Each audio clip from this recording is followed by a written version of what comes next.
छत्रपती शिवाजी महाराज यांच्या जयंतीच्या निमित्ताने शिवस्वराज्य प्रतिष्ठानतर्फे प्रतिवर्षीप्रमाणे यावर्षीही दिमाखदार सोहळ्याचं आयोजन करण्यात आलं। शिवस्वराज्य प्रतिष्ठानच्या वतीने कल्याणच्या खडकपाडा चौकात शिवरायांची महाआरती करत शिवजन्मोत्सव साजरा करण्यात आला। तसेच शिवरायांच्या पाळणा कार्यक्रमही आयोजित करण्यात आला। जय भवानी जय शिवाजीच्या जयघोषात शिवस्वराज्य प्रतिष्ठानच्या कार्यकर्त्यांनी छत्रपती शिवाजी महाराजांची जयंती मंगलमय व उत्साहाच्या वातावरणात साजरी केली।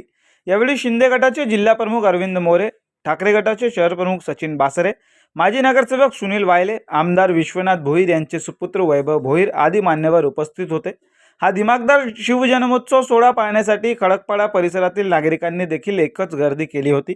यावेळी शिवस्वराज्य प्रतिष्ठानचे संस्थापक दर्शन सुनील देशमुख, रवी तेलंगे, संदेश भालेराव, नितीन सपकाळ, महेश पवार, राकेश देशमुख, साहिल साठे, चेतन महाले, सागर गोडसे, स्वप्नील महाजन, विनय रत्न पारखी, निशांत शेट्टे, अथर्व शिंदे, महेंद्र ढवळे, भूषण पाटील, श्याम पाटील, राम पाटील, रोहित शिंदे व इतर कार्यकर्ते उपस्थित होते।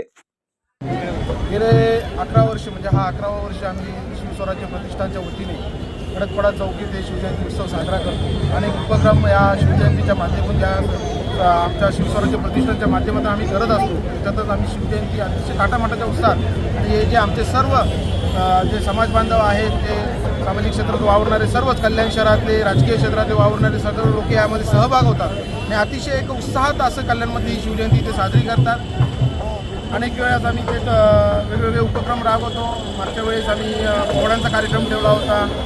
वेगवेगळे सन्मानचिन्ह, शिवाजी महाराजांचे वेगवेगळ्या प्रकारचे सन्मानचिन्ह आम्ही देतो। वेगवेगळे पुस्तकं या माध्यमातून वाटत असतो। त्याचप्रमाणे यावर्षी आम्ही एक आता पोहड्यांचा कार्यक्रम आणि ढोल ताशांचा हा वादकाचा एक कार्यक्रम ठेवला होता आणि अतिशय मोठ्या प्रमाणात आज उत्साहामध्ये नागरिकांचा याला प्रतिसाद मिळाला आहे। सर्वच नागरिकांचे आभार मानतो। आपण सर्वजण अशी शिवजयंतीमध्ये उत्साहात सामील होता, त्यामुळे आम्हालाही मोठ्या प्रमाणात प्रोत्साहन भेटतं। त्याबद्दल धन्यवाद।